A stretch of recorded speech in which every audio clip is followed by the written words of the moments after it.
All right. Osio, Tikoda I, Ayashti, Danayagi, Dagodo. Greetings. Welcome to the Red Road East. I'm your host, Fierce Truth Seeker.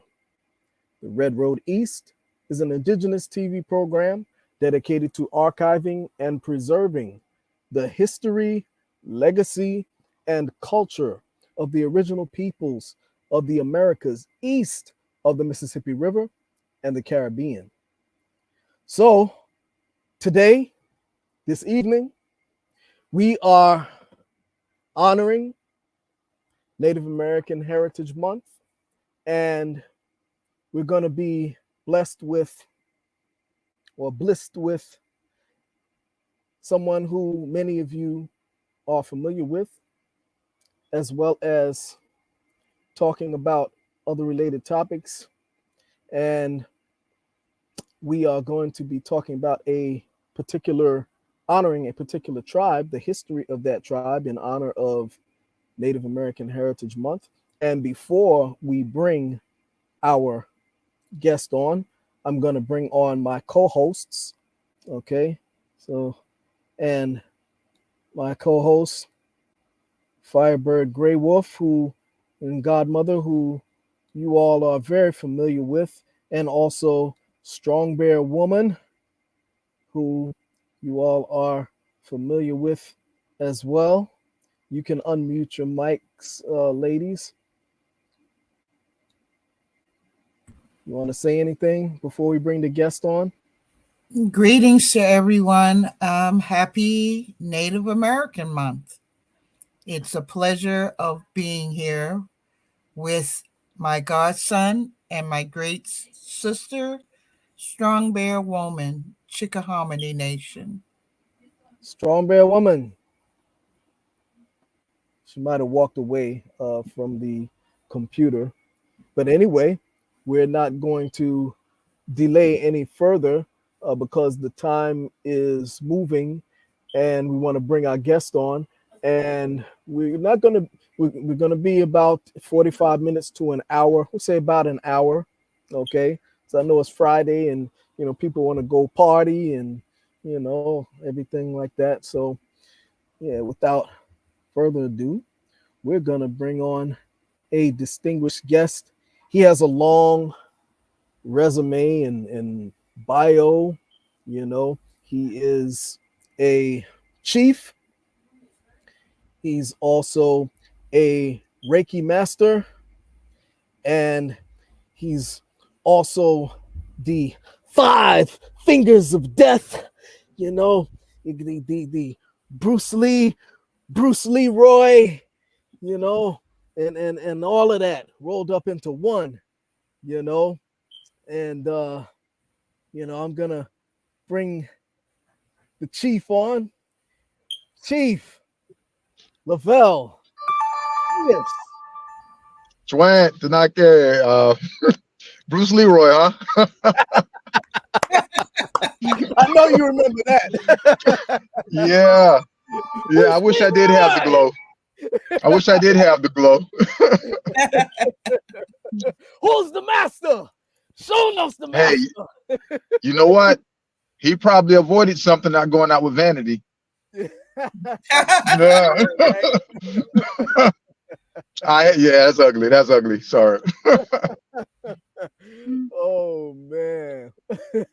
You know what?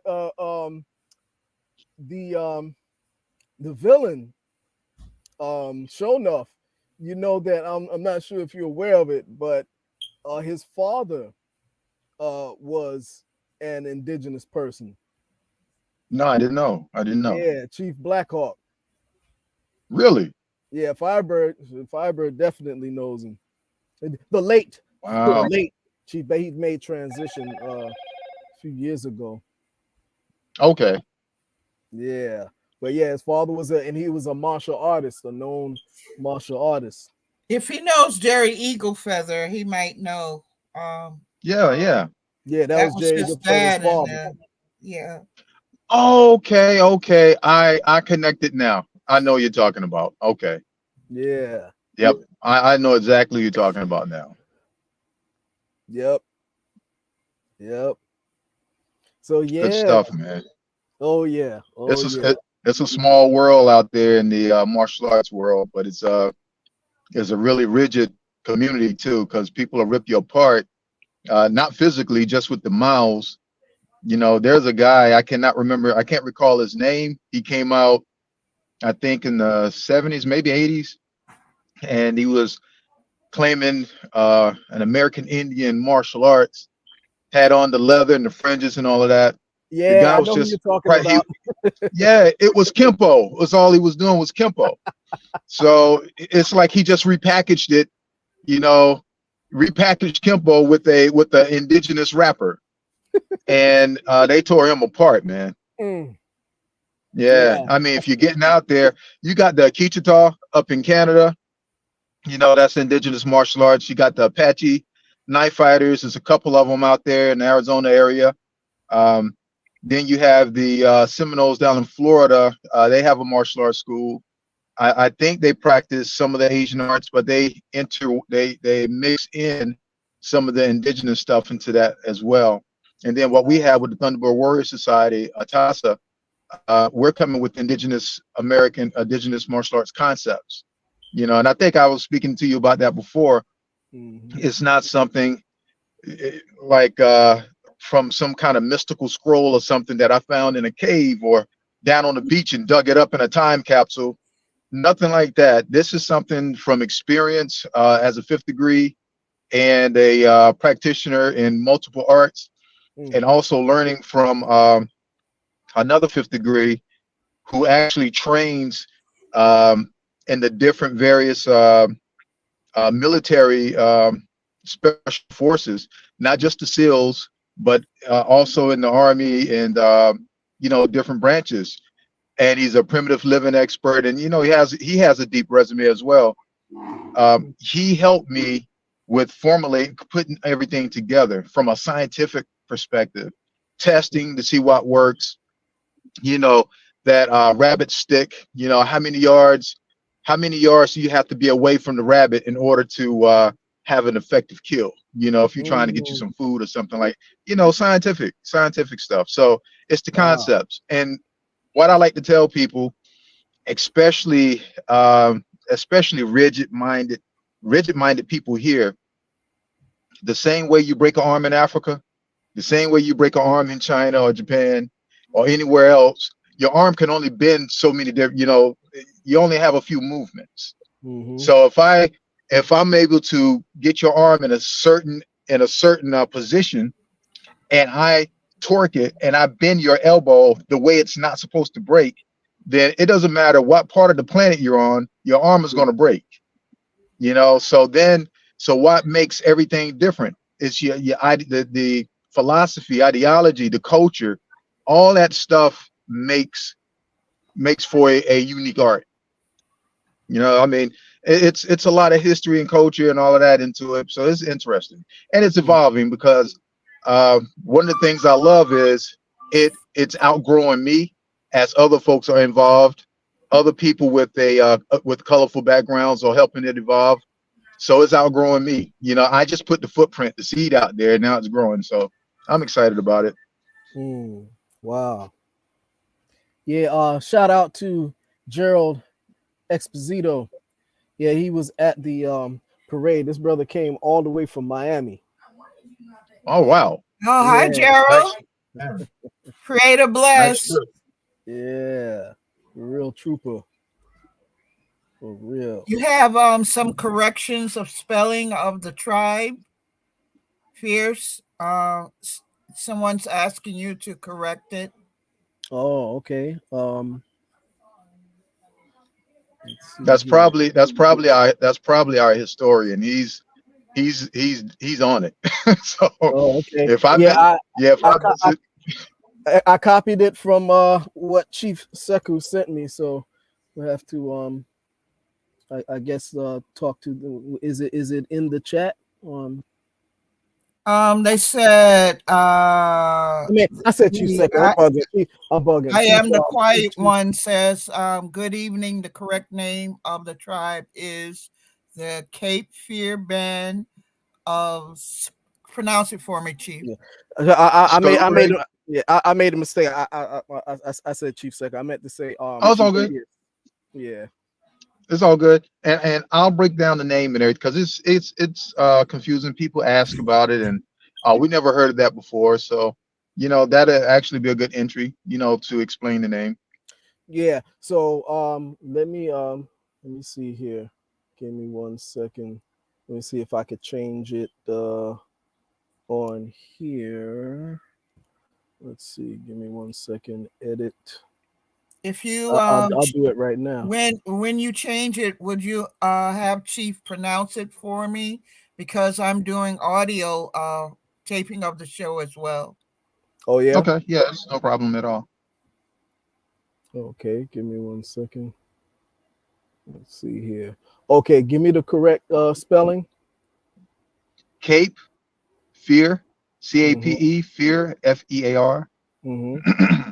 I got that. It's Van, Shakur. How do you spell that? it's Skarure. And you roll the R's in our language. Okay. Sometimes depending on where the R's are, it rolls. So that's going to be Uh-huh. SKARURE. S S No, H A. SK as in cat. SKARURE. Uh-huh. R U R E. Skarure. Skarure. Skarure. And yep. And walk And Woccon is going to be WOCCON. okay, W-O. Okay. Mhm. Let me I'm what's that right now? WOCCON. Yes, sir. Okay. Got that. Is the lighting okay in here? It's Yeah, the fine. lighting is fine. It's fine. Okay, okay. I don't have Yeah. my glasses on, so Me either.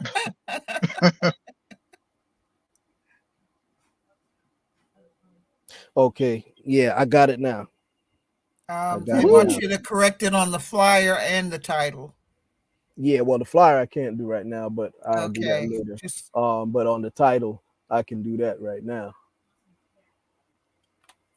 Yeah. Okay, so it should change right now. Yeah, um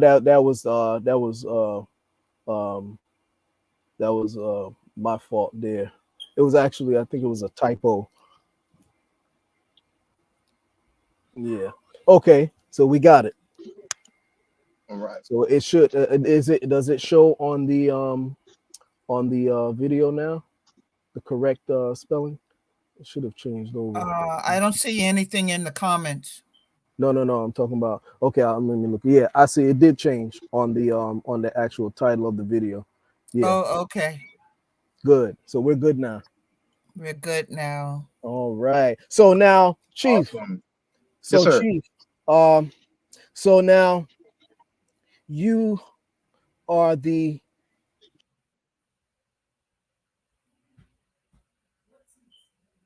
I think I lost you.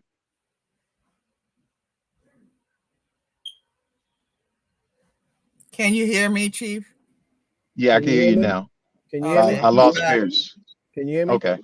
Yep. Okay. So you're the chief of the Skarure and Woccon Indians. So can you give the viewers some history of who your people are, and you can also tell them about your particular position in the tribe, what you do, and some of the things that y'all are working on as a Okay. tribe as well, project wise.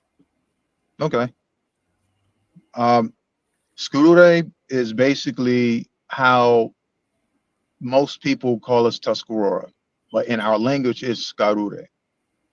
And the Wokan were a tribe related to the Skarure that lived not even 10 minutes away from the nearest Tuscarora village or Skarure village. The Wokan was had a vast territory um, Upper and Lower Cape Fear. And Cape Fear is the main river that runs through our state. A lot of tribes located off of that river and a lot of the tributaries. Of course, that's everywhere on the East Coast. You're going to find a lot of us on the rivers because Europeans came by, and if you were standing by a body of water, you became what that body of water was named. So, but uh, unique to us, we weren't named after a body of water. The name that we have is the name that we gave ourselves, or that's the name that we had before Columbus or anyone came here and attempted to rename us. So Skarure is our name. And the Woccon eventually became amalgamated into the Tuscarora. So the bloodlines just became one. They were already kinsmen to start with, and they became one. The reason why we have Woccon in our name is because in our region of the state, we have, let me put it this way, we have multiple Tuscarora communities in our state. And each community has richness to it. In Robeson County, you hear a lot about the Lowry Wars. Henry Berry Lowry was they call him a swamp outlaw. And he fought against the Klan and really messed them up pretty bad. He's a bad dude. Hmm. Good for us, bad for them. He had some quote unquote black people that was a part of his quote unquote gang, as they call it. He had a few white people that was a part of his gang, but they were pretty much indigenous people, Henry Berry Lowry. And they were able to do some amazing things, almost like a Robin Hood story, fighting off the Klan and keeping those folks at bay. So that's something that's a part of the rich history you hear coming out of Robeson County. And then you have our side of the state, which is not too far away from them. We're closer to the ocean. We're right there on the ocean, about 60 miles inland. That's the territory we cover today. We have a distinct Tuscarora community there because of the Woccon people that were there that became amalgamated. The Europeans, when they came here, all of our villages has chiefs of those villages. These names were very hard for the Europeans to pronounce. So instead of their scribes writing all of these different villages and all of these chiefs from all these various villages that we had, writing all of this down became very difficult to do. So they consolidated us under one name, and they called us Cape Fear Indians. They just consolidated us under one name. So contemporarily, we're known as Cape Fear Indians. The northern part of South Carolina, which is going to be your Wampee, Little River, Myrtle Beach area, all the way up to Southern Virginia. That was Tuscarora. We covered the span of that territory there. But our community, we were right there from the Cape Fear River down to the northern part of South Carolina. So that's a little breakdown on the name, and it gets a little confusing. People, Skarure and Woccon, I don't remember seeing that combination on a map. Well, Hmm. if you look at the maps before 1713, you're going to see Woccon, and then just skip and a hop is how they say it in the country. A skip and a hop away over here. Okay, my hands on the camera. Okay, right here, Woccon, right here, Tuscarora. They were neighbors, and they were Hmm. kinsmen. And two became one. A lot of the Tuscarora chiefs migrated from Indian Woods Reservation down into Bladen County, which is where we live at now, the Bladen, Columbus, New Hanover, Brunswick County, Robeson County area. Some of the Tuscarora chiefs settled in the Robeson County area. That's where your Lumbee and the Robeson County Tuscaroras, like Tuscarora Nation, that's where they are. While on the other side of the swamp, chiefs like Chief Mitchell, Chief Jacobs, and and a few more. Taylor, he settled a little bit further off than Bladen. They settled over here where we were. So all these Tuscarora chiefs were settling down in a portion of the land that was Woccon territory. Because why? Because they were the same people. The Woccon amalgamated into the Tuscarora, said they were the same folks. Mm, It's really simple when you look at it that way. We wanted to honor our Woccon ancestors before the amalgamation, show the distinction of our people on this side of the swamp. So we kept the name. We mm, kept the name, and that's it. But we're Tuscarora. mm. I hope, does that explain? Does that, is Oh, that sufficient? oh yeah, oh yeah. That's a some nice history there. You know, I wasn't aware of that, so this is definitely great. You know. Chief, can you tell me what time period Mr. Lowry lived? And did the whites put the name Tuscarora on you? Mid 1800s. Um, if I'm not mistaken, and I could be off, I'm thinking 1868, but I know it's somewhere in the mid 1800s around that time. I don't want to misquote, but I think that's, somewhere mid 1800s. And yeah, white people, yeah, the Europeans, they called us Tuscaroras, spelt a few different ways, sometimes with K's instead of C's in it. Tuscaroras, Tuscaroras. I mean, they had a way of really butchering names. Then that brings up another point. There was a European explorer, well, a European survey general. His name was John Lawson. His job was to survey the land and divide it up. You have this portion, you have this portion. That was his job. He was commissioned to divide the land. In doing this, he traveled amongst a lot of the communities, different indigenous communities, and tried to learn the language. He tried to learn Woccon, tried to learn Tuscarora. The reason why I'm bringing him up is because a lot of your historians today, they refer back to John Lawson as the authority of our history. So John Lawson was in the 1700s. He was eventually killed by, our folks, by the way. Um, he was in the 1700s. Now you have historians like James Mooney. I think James Mooney, I may be saying his first name wrong, Sprunt, some other historians of the 1800s. They're studying Lawson's records. These later historians start debating about who we are. What language did they speak? Where did they live? What territories were they in? Then after them, you have later historians that you find, like today, you have historians who studied those historians who studied Lawson. So today's historians in your colleges are studying, two different centuries of historians and creating their own narratives and steadily butchering our story. I met with some of these historians and they want to stick to John Lawson because he was the first one to come and actually face to face take records, uh, eyewitness accounts of things. So he's going to be their authority. I was sitting in front of a PhD and I told him, I said, some of the things that you wrote about in your book, according to our oral history, is not correct. Mm, And I said, the Tuscarora lived in the Cape Fear because the historians would tell you, no, they didn't. And I'm like, wow, we have land, we have the records of our people. We know where they lived at. How can you say that? Well, they didn't travel down because there wasn't any dams. Do you think we only traveled by water? you know, we traveled. Where do you think you get these highways from?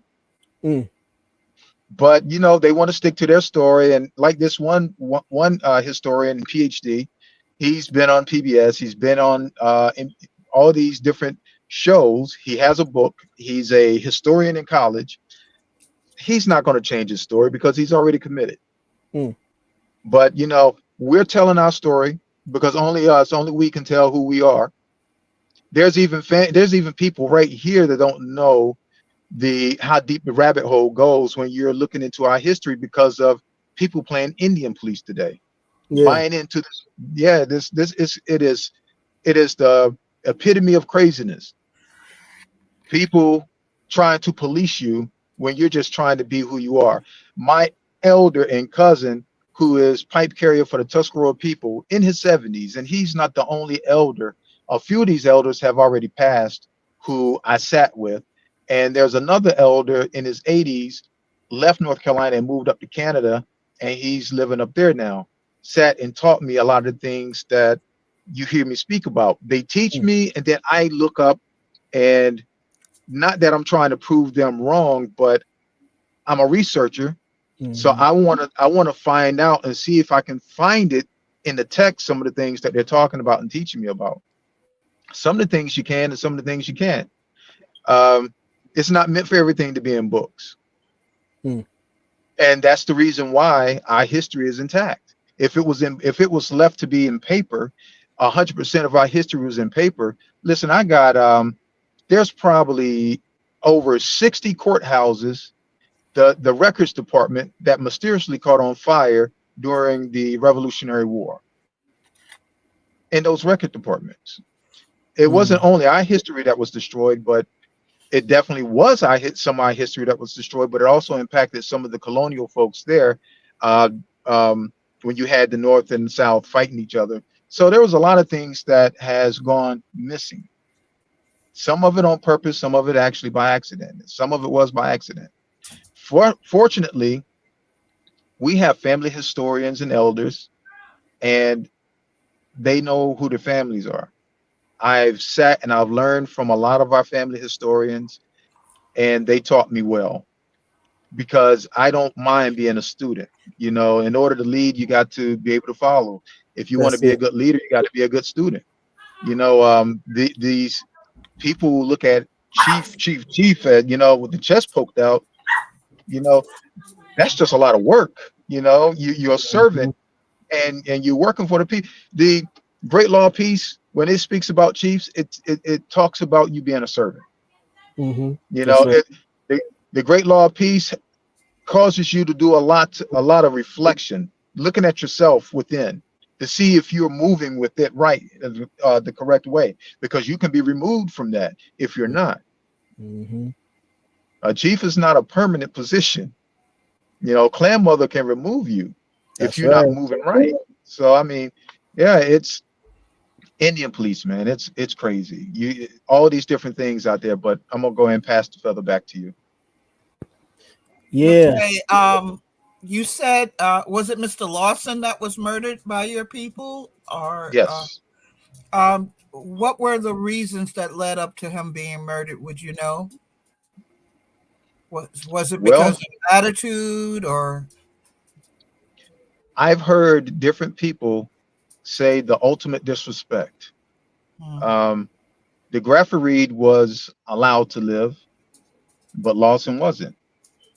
And the Graffer has his own account of what happened. I read his records too, and whenever they write about you, it's always going to be, we were the problem, we were the problem. How can you have killed him? He loved you, he was your friend. He was disrespectful. And just look at the time frame. You have children being sold, men being killed, women being raped, land being stolen, but you are a friend, and you're dividing up the land, but you are a friend. Hmm. There's a lot, and something I like to say, I wasn't there wearing their shoes. I don't know every single account of everything, and I don't, and nobody that I'm aware of knows every single thing that happened. But we know enough of what happened for the reason why he lost his life.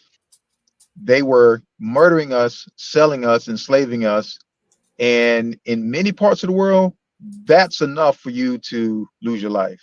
If you're trying to enslave my family, you're trying to kill my family, and you're trying to take my family's land, enslave and kill my family. I mean, people die for less. The other ones that were allowed to live, were they allowed to live, if you know, because your people wanted to let the world know what was going on, or they were more of respectful to your nation? I don't know the whole story on why the Graffareed was allowed to live. I can make assumptions, but my assumptions may be off. What you just said, showing some mercy, seems to be, it makes sense. We're going to show some mercy. We're not going to kill all of you. We're going to let some of you go, except the one who's the most disrespectful. But I wouldn't bet my life on my answer, being the most correct answer. So I don't know the whole story on that. Okay. Why he in particular was left alone to live. Okay. Thank you. You're welcome. And as a lesson, it's okay, folks, to say you don't know, All because we right. don't know everything. It's No, we okay to say sure you don't don't. know. Hmm. That's why questions need to be asked, you know. Hmm. Yeah. So, Chief, one of our panelists, Strong Bear Woman, would like to ask you a question or two as well. Strong Bear Woman, Hi, good evening. How is everyone? Good good. evening. Hi, I'm really enjoying this program. I love martial arts. I love I love boxing, and Okay. and I like to. I used to watch a lot of the movies, when I was coming up. But my question to you is: my mother was born in North Carolina, and she Mm. was born. Her father's family had a lot of land. From what I understand, the land came from the Tuscarora Nation. And When you this say that, was oh, go hmm? ahead. I'm sorry to cut you off. I'm sorry to cut you off. You can go ahead. This was a Tuscarora. She was born in North Carolina. She was born she was born in Raleigh, but the rest of them was born in a town called Nicedale. As a matter of fact, they named the town after her father's people because they Hmm. had so much land. Okay. And Yeah, I was just Nicedale, that's outside of Raleigh. That's yes, outside of 10 Raleigh. miles, Yeah. 10 miles east, if I'm not Yep. mistaken. Yep. You're right. So I've been trying to find some kind of information on that. Hmm. What time frame was your grandmother living in? My mother was born. Well, my mother was this. We're talking about. She was born 1923. The father people been there was there for a while. I'm not exactly sure when they came there and how they got that land. I don't know if it was stolen or it was sold or passed hands or Hmm. I don't have any idea. But I know that the town Nightdale was named after these people. Okay. A lot of migration started out of Indian Woods Reservation in Bertie County. That's Bertie. EIE. I know that county. Yeah. Okay. So you'll find a lot of migrations going southward, including Mm, into the Raleigh area. I mean, Raleigh was already a part of Tuscarora territory, but as people were starting to migrate, more people were moving through that area. Um, I want to make a slight correction too. Um, there was never really a Tuscarora nation. mm-hmm. Um, we were we were communities of people called Tuscarora, and we would Mm-hmm. come together, around the council fire. But each community had autonomy to function independently, and communities did not interfere in other communities' governmental affairs. So the whole notion of a Tuscarora nation came through the European contact, Mm-hmm. when they and that was them again consolidating us into a lump, one group, a nation. You have a king now, or you have one chief now. That Mm, type of situation, when there were multiple chiefs, multiple communities, and a large territory. Mm-hmm. So I just want to make that correction.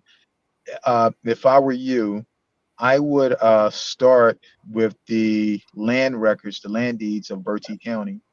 See if you're connected to any of those chiefs who were listed on those land deeds, and then track them and see where they ended up. That's just one. That's just one way. Another way, I know a lot of people don't like DNA tests.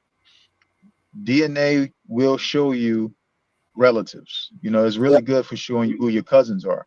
it is. And you may find cousins in that area that has information that you're looking for. So that's another outlet for you.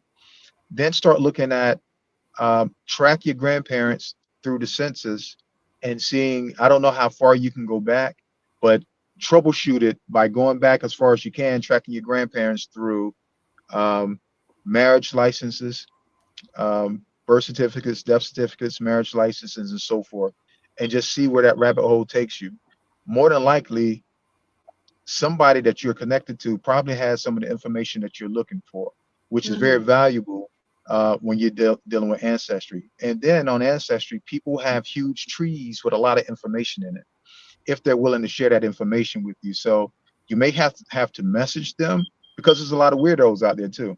Hmm. There's a lot of weirdos out there. There's a lot of people with bad intentions. There's a lot of Mhm. thieves just trying to steal information, Yep. and there's people trying to appropriate culture. It's when you're dealing with the public, you don't know what you're going to get. So you have to start with relationship building with people that you're seeing that you DNA connect to, because it's not easy to trust when, especially in the indigenous community, there's been a lot of trauma, and it's obvious, it's evident with a lot of the hate that you see going on in indigenous communities today. Um, the trust factor, it's hard. Once you lose it, it's hard to get it back. You Hmm. know, you put on that hard skin so you can protect yourself, and that's a normal human reaction. That's a normal human thing to try to protect yourself from somebody trying to harm you, because they harm you, they're harming your family. But that's what I would do. Get with any family, especially in North Carolina. If you can track yourself back to any living relatives in North Carolina, if you can also DNA connect with anybody in North Carolina, that would be a really good place to start, because they're probably Mhm. going to know something here since they live here that you don't know, Mhm. especially from that area. And that's an active area. The Raleigh, Nightdale, that's a really active area. There's a lot of indigenous people. You have the Okanichi, the Saponi, excuse me, the Halawasaponi. I mean, it's a lot of people always in that area. There is a state recognized organization. I forget the name of it. If you look it up in North Carolina, I think there's maybe three or four state recognized organizations. They're not tribes, they're organizations where people from tribes can come and gather and do different things in a community. Where there's one right there in Raleigh. Somebody there may have some information for you. Mhm. I have cousins in Raleigh.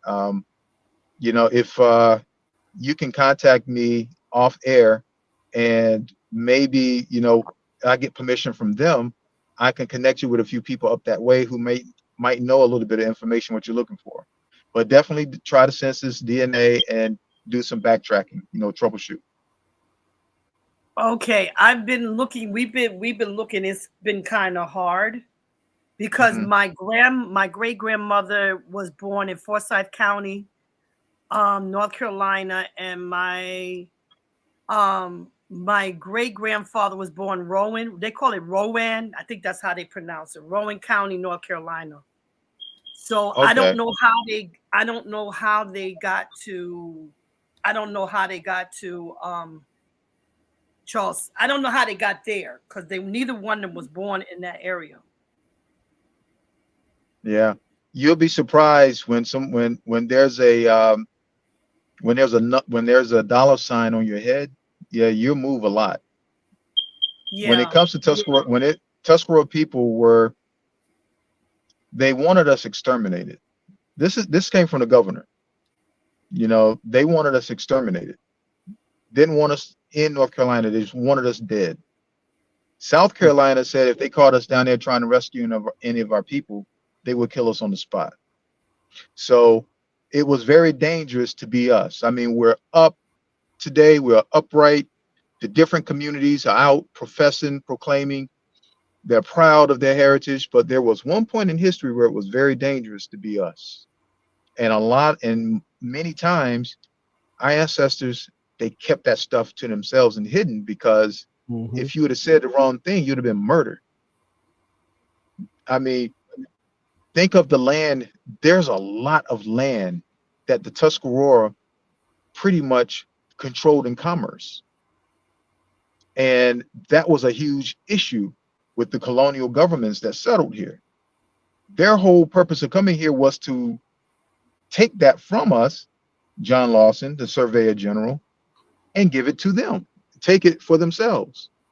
So we can't remain here with rights to the land. So then you had a lot of our people who left North Carolina. They settled in Lewiston, New York. And those are your federal tribe Tuscarora people up there, and they hated leaving us down here. They hated it. A lot of our folks here just refused to go. And a lot of our people here had no choice. They had to stay because they were enslaved. So we have a history of some being enslaved, some of us just being forced removed.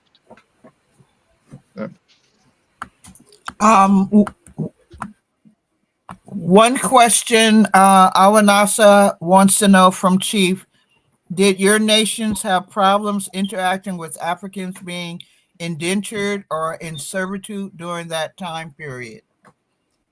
Not at all. On the contrary,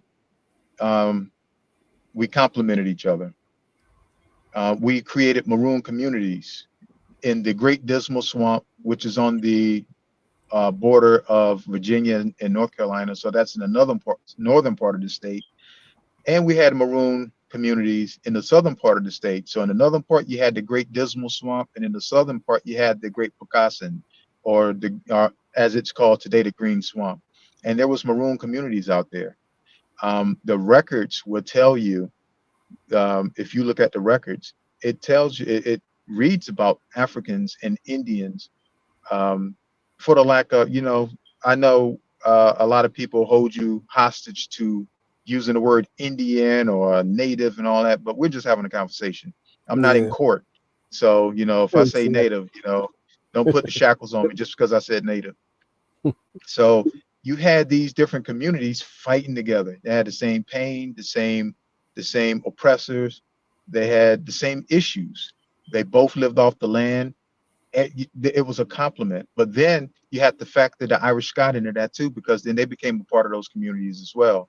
Now, all of this is reflected in our blood, and in our area, it's not a strange thing to know that we have Irish Scot, African, and all these different mixes in our bloodlines. I have connections to the Iberian Peninsula, to the Middle East, Southern Asia, Northeast Africa, and I think I'm covering it all, but I have those connections. It doesn't change who I am just because I have those connections, and that's where people kind of lose their minds a little bit. Afraid of what's in this gumbo floating around in your body, because you're afraid it's going to make you a lesser person. and I mean, and it's crazy because when you're talking about the four directions or the medicine wheel, and it's more of a modern thing with the colors in it, the red, white, black, and yellow. But it's a good sentiment. It's talking about the oneness of everything, the oneness of the people. And when we're saying the Thanksgiving address, and on, we're giving thanks to the natural world and how everything is connected. You're connected to the plants, you're connected to the four-legged, you're connected to the winged, you're connected to everything. But when it comes to people, that's where the disconnect come in. Why are they disconnected? Because the Bureau of Indian Affairs and the colonial government says that, you can't fraternize, you can't associate with people who identify as African, because now we're not going to give you any money. Or if you go to lunch with them or have a child with them, you're not going to be indigenous anymore. They set all these boundaries that our Mm. ancestors had no problems with. And that's the reason why they were able to fight back and do some of the things they were able to do. The Africans understood the Europeans' language. We didn't. We learned it because of our association with the Africans who knew their languages and knew their customs and their ways. You Mhm. know, yeah. So it was a compliment. No, we had no problem at all. We were able to do great things together. Yeah. I have more questions. As always, I'm very inquisitive. Chief, so much controversy on the internet now with different groups Mhm. doing not quite what the BIA is doing because that's the government, but the attitude is the same of denouncing different groups of indigenous people now. How do you feel about those kind of groups that are circulating on the internet without going in it too deep? Honestly, I try to stay out of it. And Right. I listen to a lot of the groups. I listen to the information. And I'm going to tell you, honestly, sometimes they have some great information, but the rhetoric is what kills it. The Yeah. Mhm. uh, the rhetoric, the hate, and it's like you're bringing. I mean, if I want to go and hang out in the hood, if I want to hang out in the street, then I can go out there and hang out in the street. I don't need to hear somebody calling themselves the chief and then they act like they're on the block. Mm. That's it's crazy. And some of the professors I talked to, I asked them certain questions that I heard some of these groups say. I said, now, if I said that, how would my credibility be? How would you take Mm. me? And it's like, yeah, you wouldn't be too credible um, in the institutions. I said, yeah, because they try to make it into a monolith like we're just one thing. Mm. There was different groups of indigenous people here. Why is everybody fighting for who was on first and who was on second? That's not going to do a thing for the poisoning of our waters, Hmm. the lack of land, the poisoning of our foods. And I'm active in dealing with our water and our land issues and other issues. There's so many things to be active in instead of I was first. Hmm. I'm the only one. I'm the original. You're not. That, I mean, all it does is creates discord. There's someone sitting and watching all of this Hmm. and benefiting from it. Mhm. And it's not us. It's not the people who are arguing. The people who are fussing on YouTube and Facebook and all these other social media outlets, they're not getting anything out of this except for some kind of weird self gratification. But financially, economically, they're not getting nothing out of this. All the back and forth by I'm the original, I'm the first, and you're not. You're from here, you from there. It's not getting nobody nothing. But Mm. what it is doing, it is keeping the people who are in power secure in their place. They don't have to Mhm. worry about nothing. Just Yeah. let these let these folks right here and take each other out.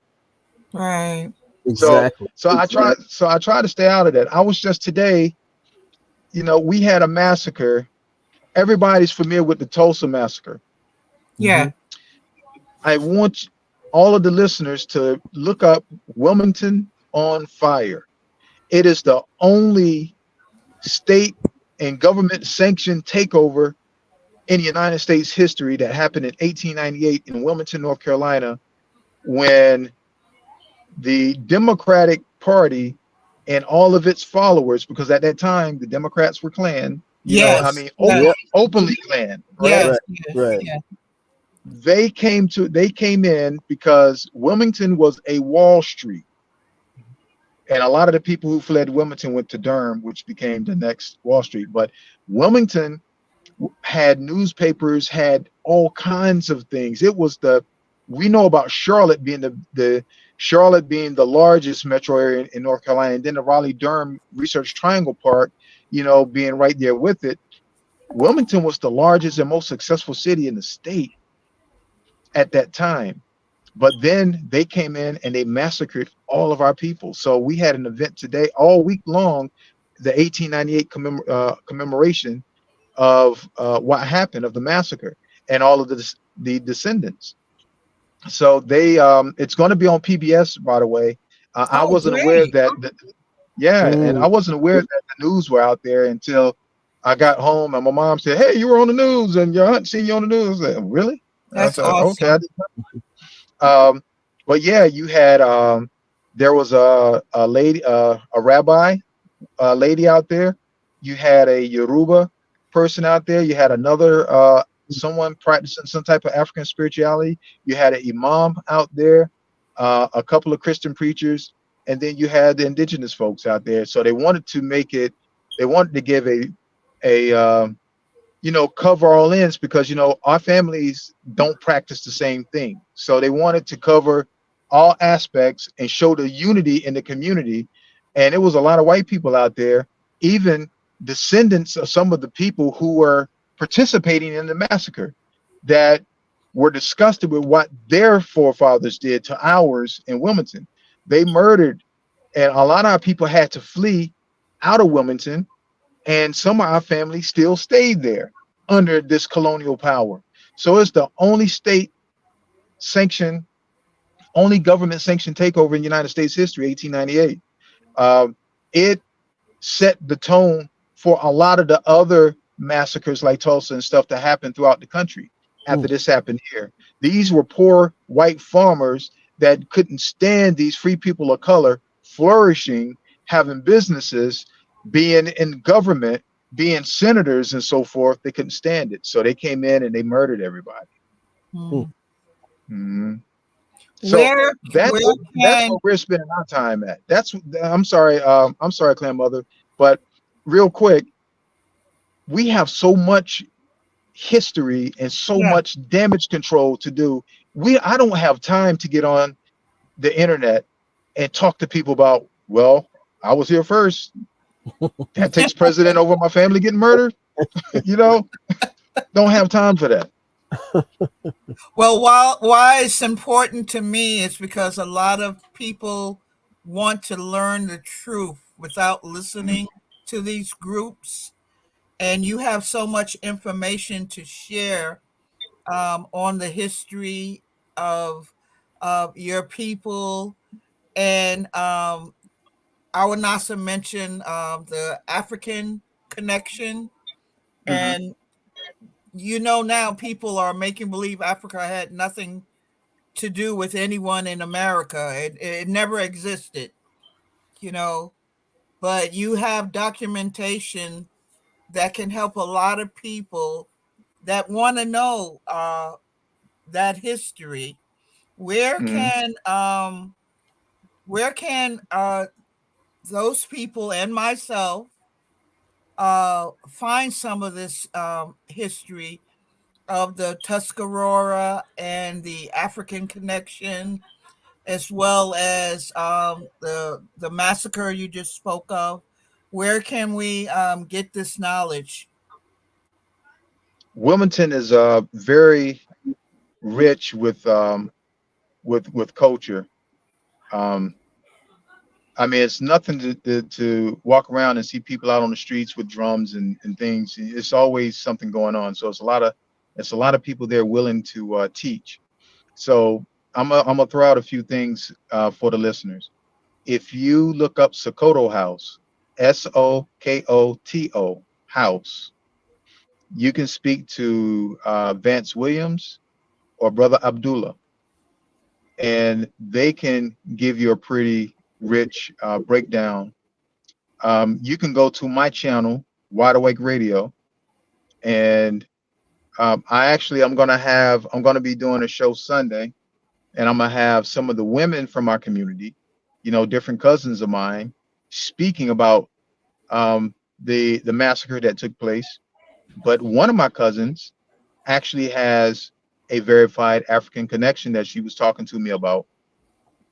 Also, and one I have a series called Family Lines. I'm Hmm. probably going to make three more videos The one Sunday is going to be a part of that. So after Sunday, I'm probably going to do 2 more in the family lines. What I'm doing, I'm letting the community speak instead of me doing all the speaking. So now, instead of me saying, well, my grandmama said this and my grandmama said that, well, I'm going to let you hear the grandmama speak, you know, because if your grandmother's not living, but you're saying, well, my grandmother said this, we can't verify what your grandmother said. We have to take your word at that. I want to bring some living grandmothers and let them speak from the community and grandfathers. One of my family line videos, I have Elder Bill Freeman right there in Seabreeze. Seabreeze is a part of Carolina Beach. Carolina Beach, we own the entire shoreline, you know, all the Wow. way down to the Atlantic Beach, Myrtle Beach area. We had certain families that owned the southern portion, and I just learned about that part from our historian. I was more Wow. familiar with the northern portions that we own, Wrightsville Beach and Carolina Beach. So the Europeans took over Carolina Beach. If you Google it, you're just going to see a whole bunch of people of European descent, bathing suits and all that, just having a grand old time But of out there on course, the but of shoreline. course. But there's still a portion of the beach called Freeman Beach, parentheses, Seabreeze. Our families are still in that portion of the beach. They still own that part. I had these couple of elders on there talking about it. I mean, they're in their early 80s, I think, or mid 80s, and they're talking about the history and breaking it down. So I want to bring the elders, I want to bring the grandmothers and the grandfathers, and I just want to show community and not just seeing me talking about stuff all the time. Now you get to verify it from the folks who lived back then. Hmm. So one of the elders was talking about our cousin Joanne. You may know her as Asada Shakur. Have y'all heard of Mm. her before? Oh Yes, of yeah, course. of course. She's from, yeah, that's our cousin. She's a Freeman. She's Oh, from wow. Seabreeze. She's from Freeman Beach. What an Um, honor. Wow. yeah, and you know, of course, she's in Cuba because she can't come back to America. Well, yes, we know. Yeah, Now, but you know, one of the things. is it Mhm. true that she passed away? I heard that she passed away. I don't know if she passed away. Elder was just talking about her in October, and he didn't say anything about her passing away. But since you bring that up, I ask him. Okay. The only way to really communicate with her is through the internet. You know, Right. because I mean, you have to be careful because she's deemed an enemy of the country. She Yeah. can't come back to the United States. Now she knew she was indigenous, but she said, "Hey, I have an African side too." Now you'll hear the elder in the video. He said, "Hey, you know, here a lot of people go for black, as they say today, African Americans, you know, but we, you know, or Indian." He said, "But you know, they call us all Negroes anyway." You hear the elders saying that. Yeah. That's common here. Um, when I'm speaking, family, I'm always coming from uh, the authority comes from our area because I know my family. I don't know your family fierce or yours, clan mother, even though I know that we're connected and there's a lot of similarities and commonality up, you know, east of the Mississippi. But Hmm. I know our family here like the back of my hand, and still learning. Um, you know, knowing the back of my hand doesn't mean I know everything. So there's still things to learn, but that's where the authority comes from. Yes, some of our families have connected with Africa. Some of our families don't have a problem with that.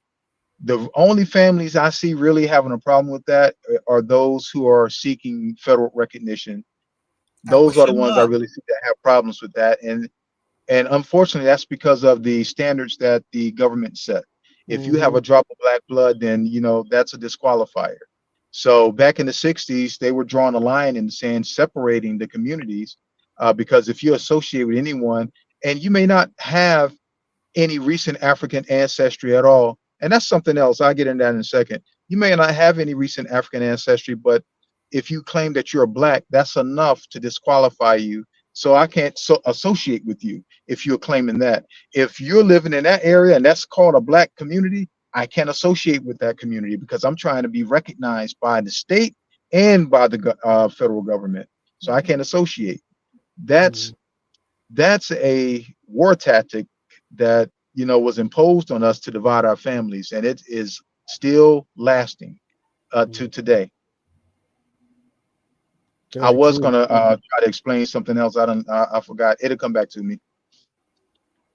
Mm, yeah, yeah. That's some deep information there. Sada Shakur being a relative. Yeah, she's Tupac. She's Tupac's godmother. Godmother, exactly, Mm. exactly. Um, so is there a connection with that tribal name? Um, with with her last name? You talking about Shakur? I'm Yeah. not. Is there a has that been traced to some particular African tribe or Islamic No, no, tribe no, no, or no. something? Her the last name Shakur. Is that connected to the Skakure, the name of that tribe? Is that Oh somehow no, it's not. It's not along that? connected. Oh, No, okay, it's not connected. okay, yeah, May I and ask a question?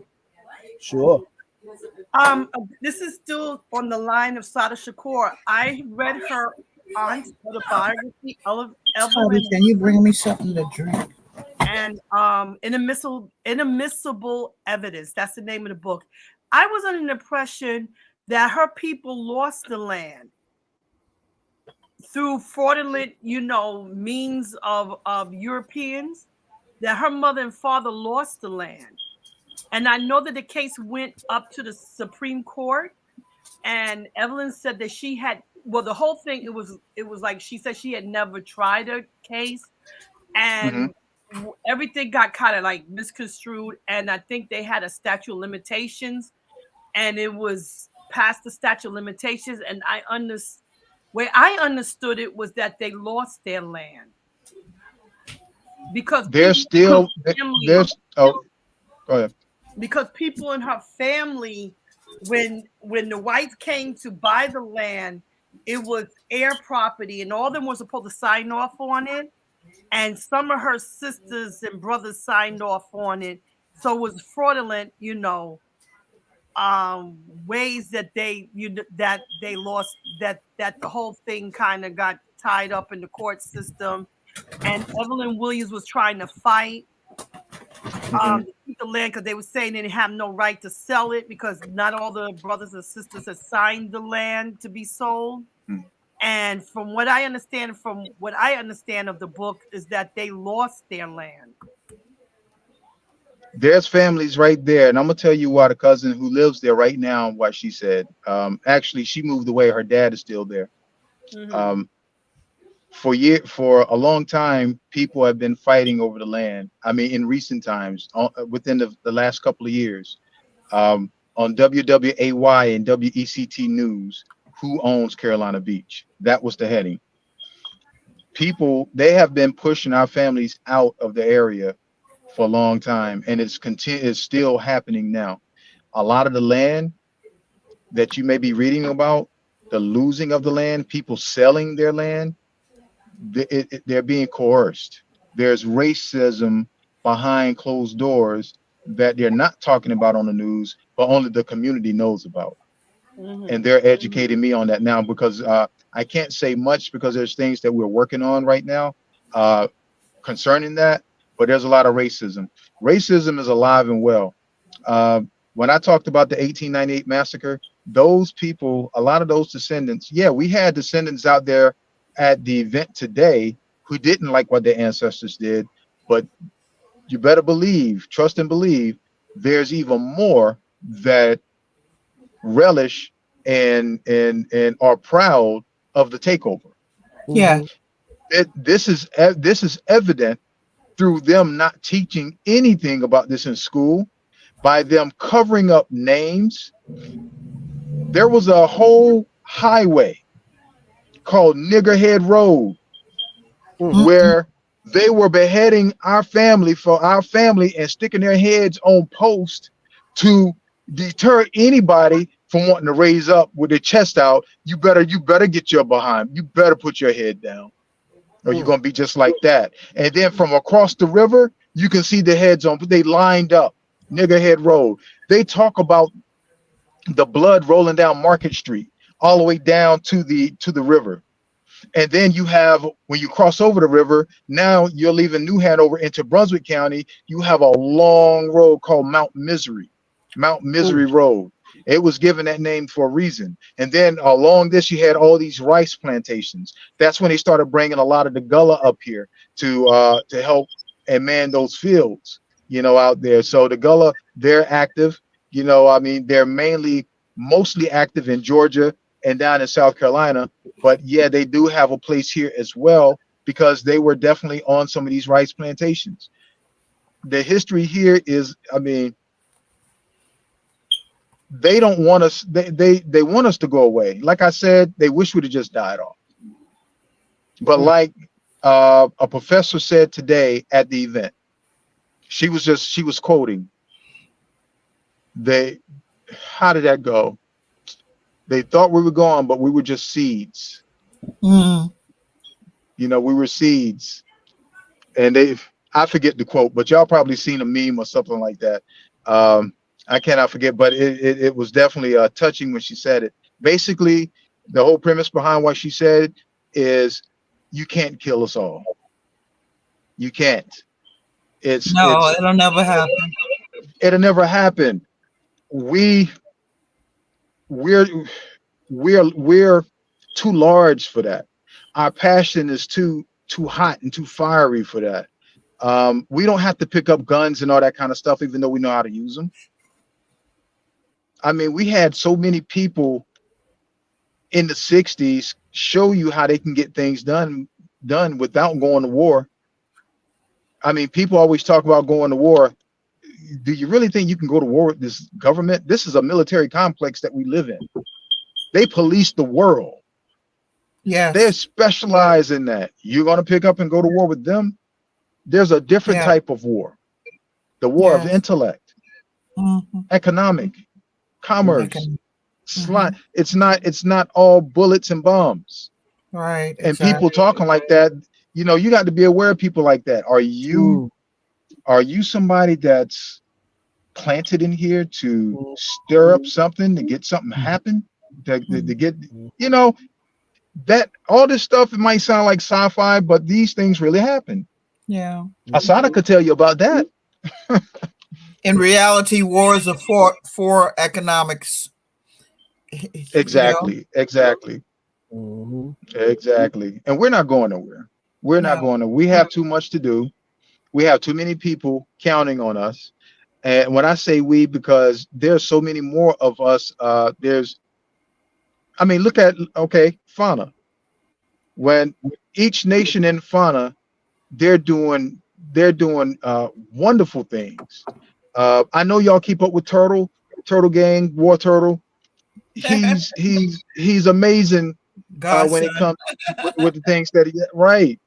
And Chief Yanoguska, Chief Two Hawks, Chief Terequa, and Taino, and the others who I'm not mentioning, they're doing amazing things for the nations. And collectively, we're doing amazing things internationally and domestically.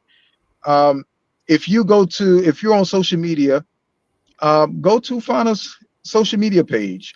Go to the Sandhill Band of Lenape and Cherokees Facebook page. Go to ours. We keep it updated on a regular basis, and you'll see the things that we're doing abroad. We're not here worrying about arguments that's not getting anybody anywhere. We're building relationships with in the international community, signing agreements, going into trade, going into commerce, working on things that I don't think I'm allowed to say right now. And so I won't say it, but so much that we're doing, it's bigger than the hood that you're in. It's bigger than your community. We're worldwide once you start connecting with people. And that's what that medicine wheel I was talking about earlier. You start connecting with these nations all around the planet. That's what they're looking for. Once you step up and you're not acting like you just come out of prison. And I don't want to badmouth prison, but come on now. There's a certain way. How can I say this? There's a certain way you have to carry yourself. True. When you're trying to build relationships. You can't get out here and say all these 4-letter words and think somebody's going to take you serious. That's language that you have with your friends in the privacy of your home, not on social media where the whole world can see you. Because now who's going to take you serious? The only people who are going to take you serious is people who do that, do that kind of stuff. You have to talk business, and you can't talk business saying shit, damn, and all these kind of things. And that's all you say. That's your language. That's all you can say. You can't speak the language of commerce. You can't speak on a business level. All of your language has to be street level. You've never graduated from that, from the street. You don't have to abandon the street. Like I said, you know, I have friends and we talk differently in the privacy of our own home. We may want to have some wine or something, you know, whatever. We have different conversations when you're with your friends. That's common sense. But when you're talking with nations, if I want to talk with leadership of the UK, if I want to talk with the leadership of the Polynesian Islands, I can't come like I just came off the streets of Wilmington, and I can't even pronounce certain words or you know, it's we have to grow up, folks. And you're claiming to be something, then be it. That means you have to come out of what you were, and you need to evolve your mentality. You need to step up. So with Fauna, you know, I see a lot of amazing things collectively that we're doing, and you're going to see a lot more. You're going to see a lot more. To keep up to date with what we're doing, just, you know, tap into the social media sites on Facebook, or, you know, follow us on our websites, and you'll keep with what we're doing. But it's amazing things. No time for arguments. That's useless. Can you tell the audience your website, Chief? SkarureWoccon.com. SkarureWoccon.com. And that is the same name, Skarure Woccon, for the Facebook social media. That's wonderful. And I personally want to thank your representatives for supporting me by coming to the Indigenous People of the Americas Parade. Indeed. I didn't get to talk to them very long because we were a little helter-skelter due to heavy pouring rain, but we went on and it was wonderful. It was wonderful to meet them. I thank you so much for that support. Absolutely. Latanya and Simone, they had an awesome time. They really enjoyed it.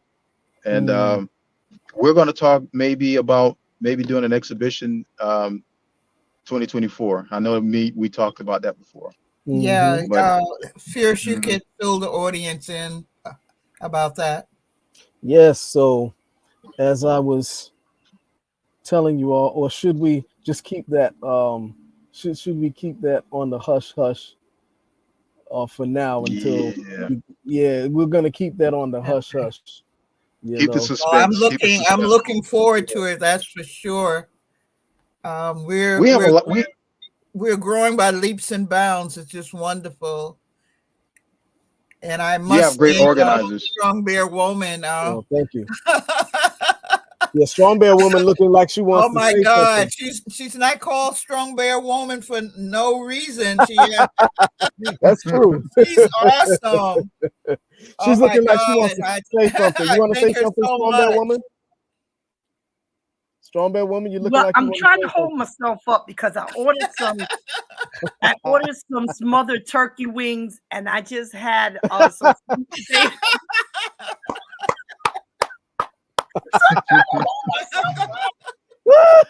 I like soul food, so you know, and I have some black eyed peas, but I think I'll eat them. Yeah, I like Southern food. Well, you're not kidding, are you? Yeah, both of my parents are from the South. My father was from Virginia, and my mother was from North Carolina. I hear you. Well, you got it honestly. Now all you need is boiled peanuts. Boiled peanuts. What you know about the boiled peanuts? They're good. Now you're talking about the state of Georgia. They love it. Oh, yeah, man, you brought back memories. I see them more like in South Carolina and Georgia. I don't really see that. I haven't had so long. They love that. Yeah. It's deep in North Carolina too. I mean, my dad has been growing peanuts for since I was little, and before him, my grandparents. I mean, uh, and I'm growing them. I mean, boiled peanuts. That's good, man. That's some good eating. Oh Yeah. yeah. Oh yeah. Hey, Fierce, Well, I want to plug one of my I Okay. want to plug another cousin and a tribal member. You may be interested in talking to him. He has a very good book out called "Don't Call My Dummy No Dummy." Jamil Shadow Wolf. So mm, yeah, he has a really good book out there. Don't call my dummy no dummy, and he's really going into yeah. I mean, yeah, I like it's a that. good book though. He's very intelligent guy. You might enjoy talking to him too. yeah, for sure. Where can we find the Can you book? can you text that to me when we get off Yeah, the okay. absolutely. Where can your Um, where can the audience find the book? Amazon? I think it's on Amazon, but I don't know how many other platforms. I'm gonna let him. He'll be able to tell you exactly where. Um, the different platforms where you're able to find it. I think I think Uncle Jay Nightwolf has interviewed him before too. So you might be able to find him on one of his shows that's I archived. would like to get him on our show. Yeah, yeah, me too. I'll definitely let him know, and I'll send him. I'll connect y'all to. That's Okay. awesome. That's Yeah. awesome. So do you have any thing planned for the rest of Native American month, Chief, that we could know about?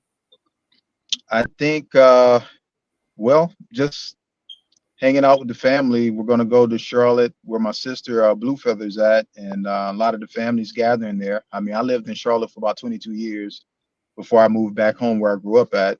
Closer to the coast. But we still have a lot of family in Charlotte, so we're gonna gather there. My sister, she also has a radio station there too. So it's going to be business and pleasure. Oh, that's I think wonderful. our fauna ambassador Lance is going to meet us down there because he's also in North Carolina now. So yeah, we're going to have a nice little get together in Charlotte um, during the day of mourning. Okay.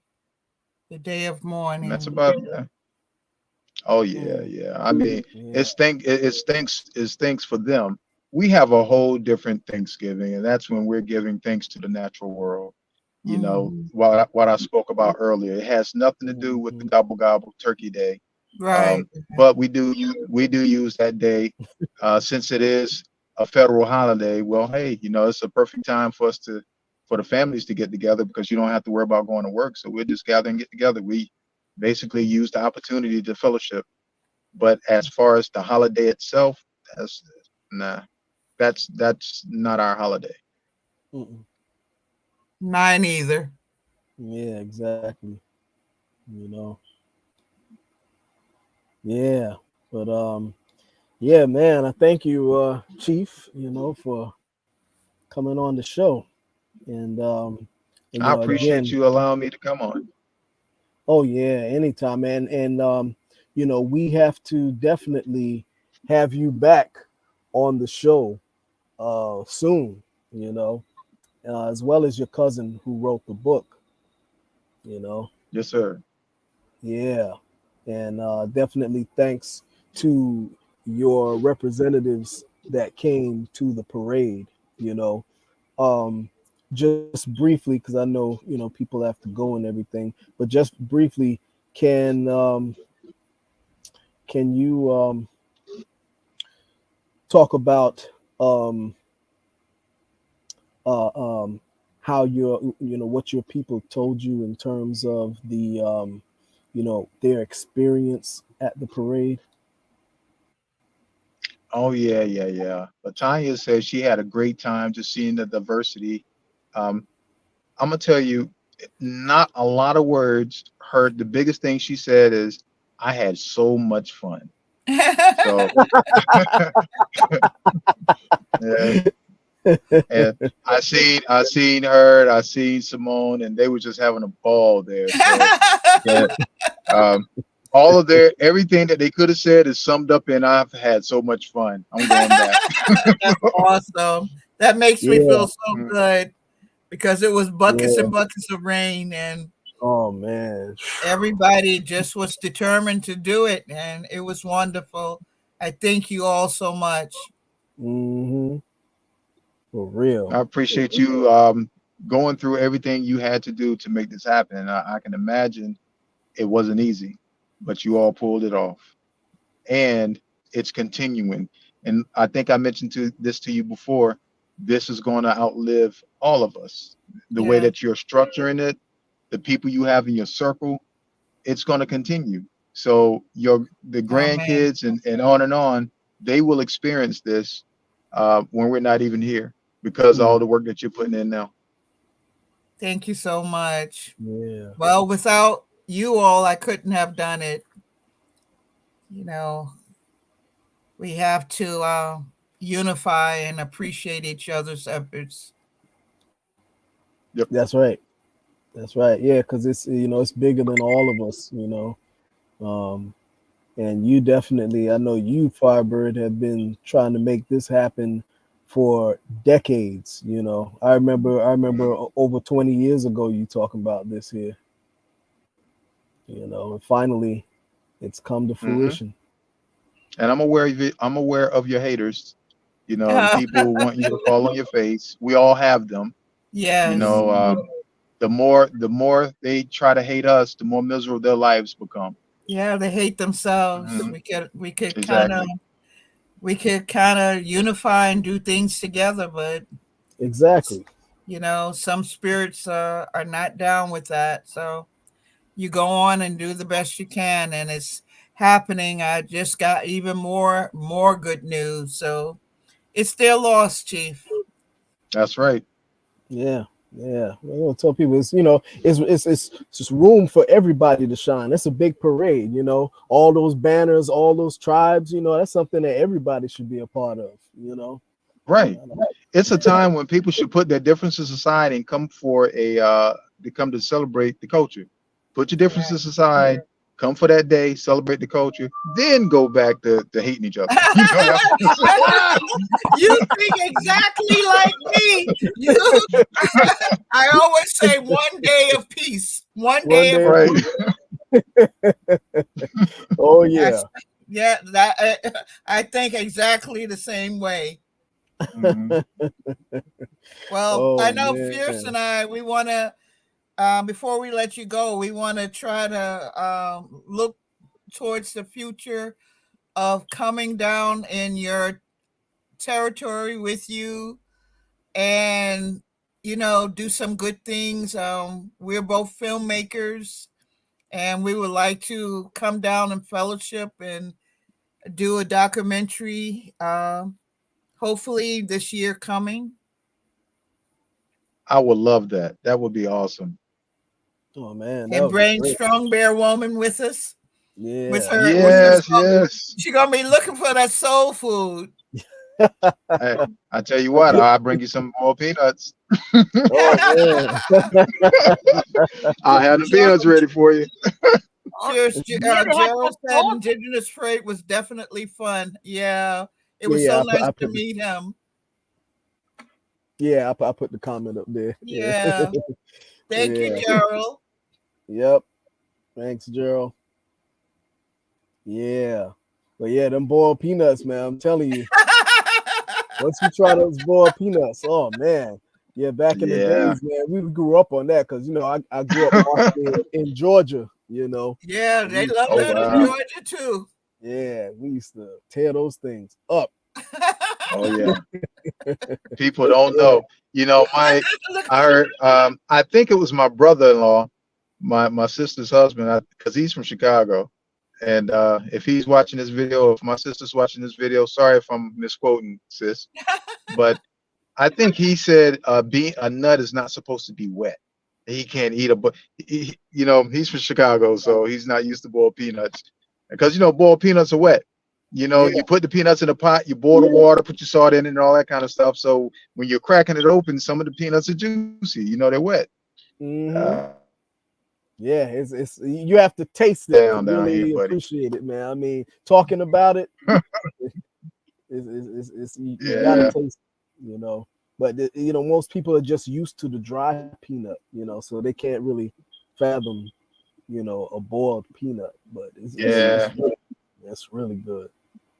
We used to buy them in a can. So you get me talking like, yeah, they have when they're out of season, then yeah, you can get it. I'm telling Yeah, you, man, you have me talking like bubble gum, you know, peanut, boiled peanut, peanut butter, all kinds of peanuts. I like peanuts, man. I love me some peanut butter. oh man, for real, you know. Wow, so you grow peanuts? Yeah, yeah, Man, yep. that's awesome. That's Gotta awesome. send us Oh some. yeah. I'm not to Jimmy Carter's level, but enough for the family. Yeah, Jimmy Carter, Peanut Man. All right, Fierce. Oh man, yeah. But yeah. Also, before we go, I just wanted to let the audience know that if they want to leave a donation to the show, have up there in the chat and on the screen where you can leave a donation. No donation is too small, and even it can always go to something. And like I said in the last show, my cousin Awanasa, who's in the chat, she sent us a little donation, and we put that money towards getting the mic for the camera, and we used it to bring better quality during the parade. you Hmm. know we Good were able deal. to Every little bring. bit helps. Every little bit helps. Every little bit helps. Whether you can send $5, $10, $20, whatever. you know as you can see, I'm not flossing. I'm not dressed in a fancy gear. These are the same clothes you see me in, so it's not like I'm spending it on material things. When I get that money that y'all send me, I'm putting it towards something to bring better quality. So any little bit helps. But on that note, it's a Friday. People want to get with their Yep. families and everything. And any last words that anyone on the panel wants to say before we close out? Yes, I like to tell Chief Hmm. Pierce I love him very much. And he's one of my heroes. And I thank him once again. Love him. Thank you, Marcella. I appreciate that. Much love to you too. You're awesome. I would like to say one thing, unless someone has something to say, and I just go last. You have This was a something? good. Yeah, this was a good show. This was a very good show. Give the chief my number, Fierce. Okay, I'll This do was a that. very good. Yeah, this was a very good show. Thank Yeah. you. A lot of history, and he really brought forth a lot of history, even history that I didn't even know that went on in North Carolina and stuff. Mm. Yeah, thank you. Definitely, Chief Man. We really appreciate you here. All the good works that you're doing. You know, and just keep on doing what you're doing, man. And I thank your appreciate it. audience for me as well. I like to leave this when we were talking about Africa, and I'll keep it extremely brief. Some people are not going to be able to find a recent African ancestor that was a part of the Atlantic slave trade. You may not have one. There's other times Africans um, interacted with this continent prior to the Atlantic slave trade. And the Atlantic slave trade is not the only slave trade. We have the intercontinental slave trade. But when it Hmm. comes to Africans, there was Africans that was dropped off, 600 of them. Dr. Smallwood is a Tuscarora professor at A&T University, and he talks about this. As a matter of fact, somebody commented on my video because they didn't like that. They didn't like that video because he brought that information. Mm, Dr. Smallwood has his receipts, regardless of who don't like it, he has his receipts. I mean, he's he has to in the position that he's in. Plus, he's Tuscarora, and his family's from Indian Woods Reservation. I think he mm, knows. He travels around and he gathers all the information about our people so he can teach about it. And when mm, he's gathering the information about our people, that means anyone that's connected to us. On the Death Trail, you have the Trail of Tears, where the Tuscaroras was called the Death Trail. He talks about that. When mm, some of us were parked with the Ramapo, some of us kept on, and we were in different tribes going up the east. That's where my family is in Connecticut, and some of my family in Springfield and in Boston. I was mm, in Connecticut when I was little at one time. So um, so you're not going to you may not find an African ancestor, but to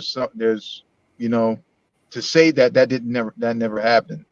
mm. That's where you start losing. Yeah, you start losing credibility on that. That's right. Um, so what about the 600 Africans that were abandoned um, were abandoned in Northeast North Carolina? Those men took indigenous women as wives and had children. What do those children become? They become indigenous because you follow the matrilineal line in our culture. And I'm really speaking specific to us. Yeah, we share all of this up the coast, but I'm really specific to our state right now. We follow matrilineal lines, so those children become Indian. But guess what? Their dad was Africans. So again, those 600 Africans that was there. What about the ones who were traveling with the Spanish? Some African Moors and stuff Hmm, like that. hmm, hmm. I can keep on naming other incidences of Africans being on this continent. To think that an African man may put his eye on a pretty Indian woman, like, man, I got to holler at her. I mean, the same thing that happens today, you think that my dad told me it's nothing new on the sun. He told me, he said, boy, I did all the things you did. I'm looking at my dad, and he's old. I mean, I was in my 20s at the time. And, he's 20 some years older than me. And I can't see my dad doing the things I'm doing in my teenage years. He said, boy, I did all those things. I said, no. So to think, you think people were never attracted to women of the opposite of different races? You think Africans who came over here and want to trade with indigenous people, you think they didn't trade also DNA?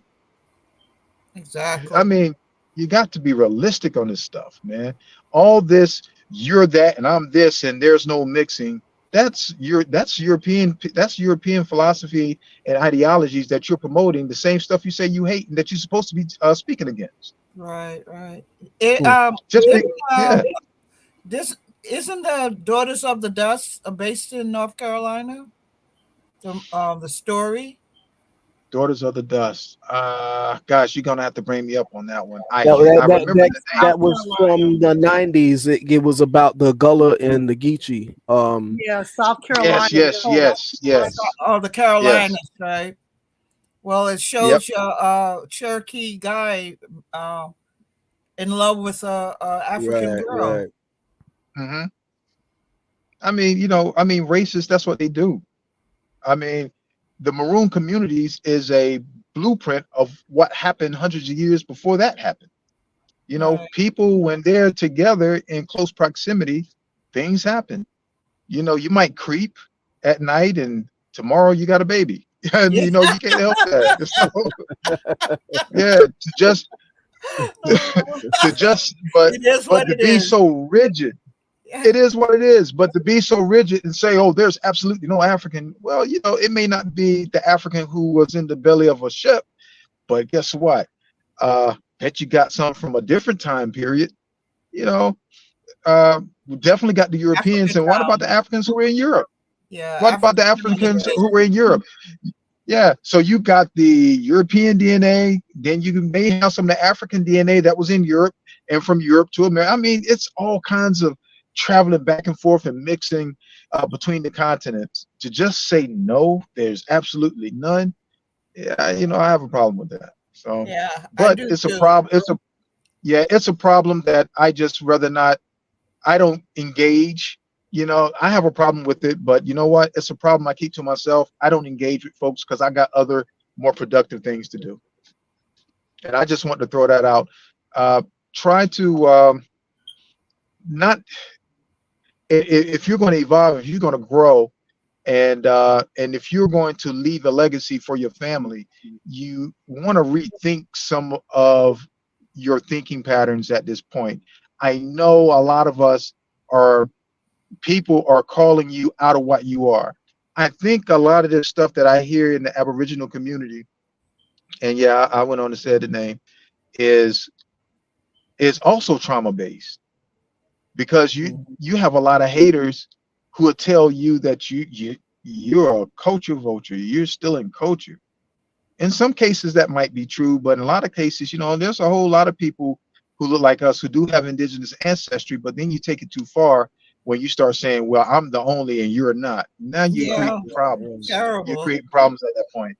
And because of that, you know, I've had Lakota friends associate me with that stuff. Why? Because everybody looks similar. So since we look similar, since we have similar uh, skin tones and everything.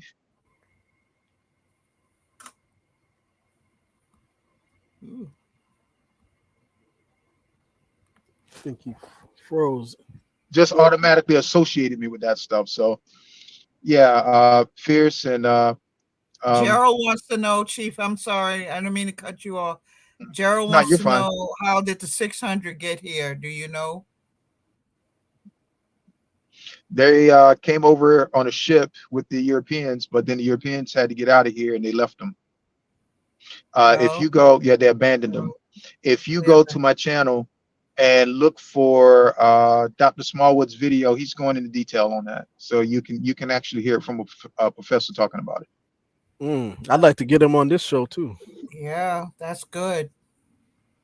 Does he have any published work?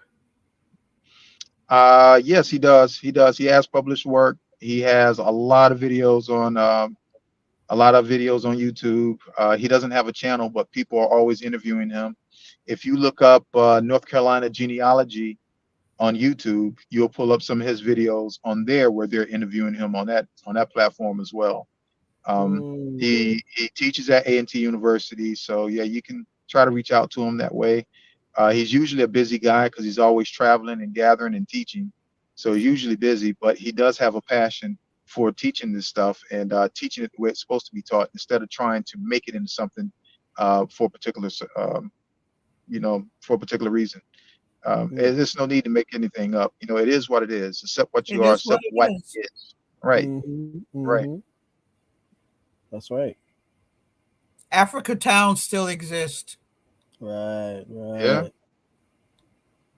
That's true. That's true. Yeah, But so that was my last words. Yeah. yeah, I appreciate it. And so I guess we'll close out the show now. And I thank everybody, thank my co-hosts, and definitely thank guests for joining in. And I thank the everyone who came and visited us in the chat. And I'm gonna say that until the next time, throw the dog, huh? Fear someone's asking, where do they donate? Yeah, I had put it up in this on the screen already. Oh, okay. Okay. Yeah, All yeah, right. yeah. So I'll officially close out the show now, Thank you, and everyone. I'll put y'all Y'all back take care. as I. All right. Okay, Thank you, Chief. Thank you, All right. audience. right. Dizeko. Donada, honey. Da da.